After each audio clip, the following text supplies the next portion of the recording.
गुलाबाचं चिताळ गुलाबाचं चिताळ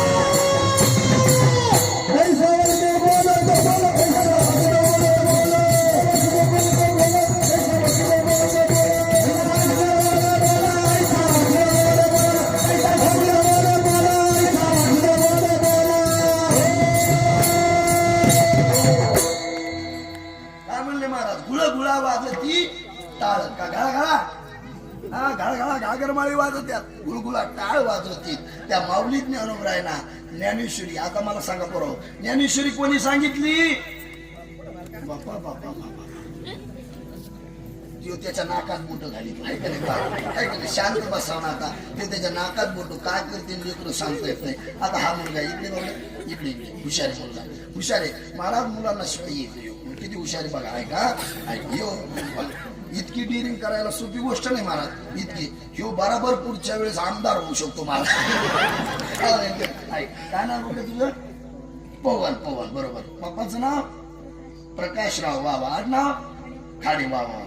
पवन मला सांग कीर्तनामध्ये खोटं बोलायचं नाही, अजिबात कॉपी करायची नाही. आधी असं मला सांग पवन, कीर्तनामध्ये खोटं बोलायचं नाही. थोडं अलकडी अजून अलकडी. हा म्हणजे आपण थोडं सारखं. हा नारदाच्या गादी उभा आहे, खोटं बोलायचं नाही. मला सांग कितीला आहे तू आता? 8वीला. मग मला सांग तुपल्या शाळेतले मित्र, वर्ग मित्र, कॉलनीतले मित्र, घरातले मित्र, दारातले मित्र तुला पवनच म्हणते? खरं सांग. काय म्हणते? एकदा माईक मध्ये सांग काय म्हणते. आता मला सांगा त्याच्या आई वडिलांना किती सुंदर नाव ठेवलं त्याचं.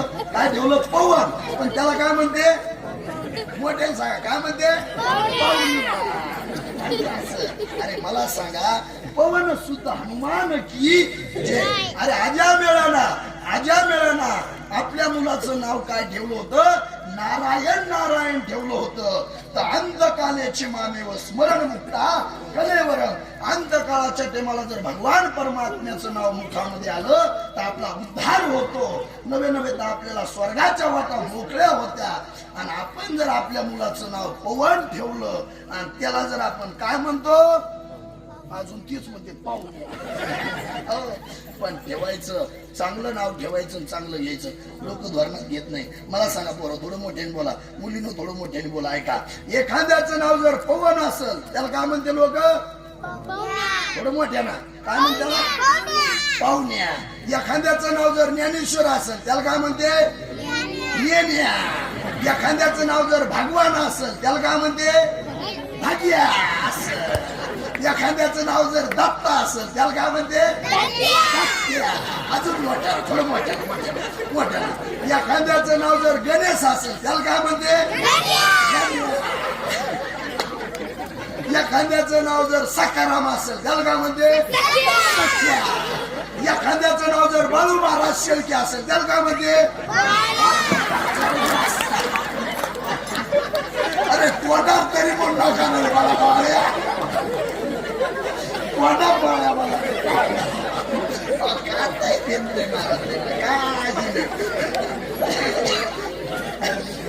म्हणून ऐका मायबाप चांगलं नाव ठेवा आणि चांगलं घ्या. अरे त्याचा उद्धार झाला तो काय म्हणायचा? नारायण नारायण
पाठीमाग होळी झाली, होळी झाली, होळी झाली, होळी झाली.